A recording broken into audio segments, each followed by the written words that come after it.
امریکہ کے حالیہ پرائمری انتخابات میں امریکہ کے مذہبی اور قدامت پسند حلقوں کے حمایت یافتہ امیدوار جیسے مائک ہکبی، مٹ رومنی اور فریڈ تھامسن کی شکست کے بعد اور جان مکین جیسے آزاد خیال ریپبلکن کی جیت نے کچھ تجزیہ کاروں کو اس بات پر قائل کر دیا ہے کہ امریکہ میں مذہبی قدامت پسندوں کی سیاست زوال پر ہے، مگر کچھ مبصرین اس سے متفق نہیں۔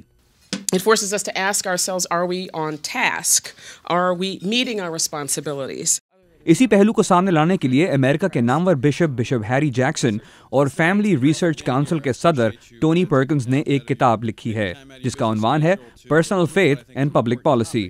اس کتاب میں مصنفین نے اس بات کی نشاندہی کرنے کی کوشش کی ہے کہ امریکہ کی اقدار کو سامنے رکھتے ہوئے کیا امریکی سیاست صحیح رخ پر ہے۔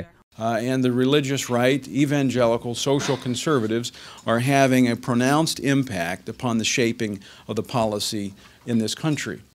اسی حوالے سے فیملی ریسرچ کونسل کے صدر ٹونی پرکنز نے کہا کہ امریکہ کی پالیسیوں کو بنانے میں آج بھی قدامت پسندوں کا ایک بڑا اثر ہے، اور ٹونی اور بشپ ہیری کی کتاب personal faith and public policy اسی کی نشاندہی کر رہی ہے، کیونکہ بیشتر امریکنز کی اقدار ایک ہیں، وہ اپنے خاندان، اپنے مذہب اور بچوں کے بارے میں سوچ رہے ہیں، اور یہی وہ نقطہ ہے جو قدامت پسندوں کو آگے لے جا رہا ہے۔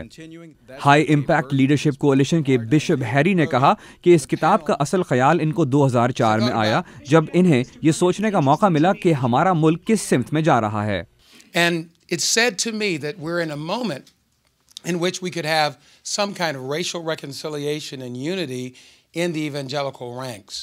بشپ ہیری نے مزید کہا کہ امریکہ اس وقت ایک ایسے دور سے گزر رہا ہے جہاں ہم نسلی ہم آہنگی دیکھ رہے ہیں۔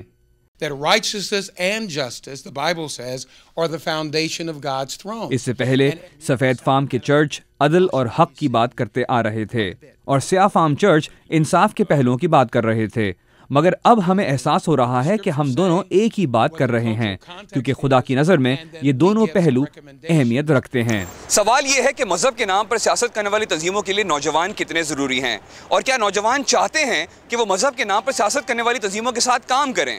بشپ ہیری نے یہ بھی کہا کہ امریکی سیاست میں مذہب کا کردار ختم نہیں ہوا بلکہ نئی نسل کو منتقل ہو رہا ہے اور نوجوان اس کی قیادت کر سکتے ہیں۔ Imran Siddiqui, voice of America, Washington.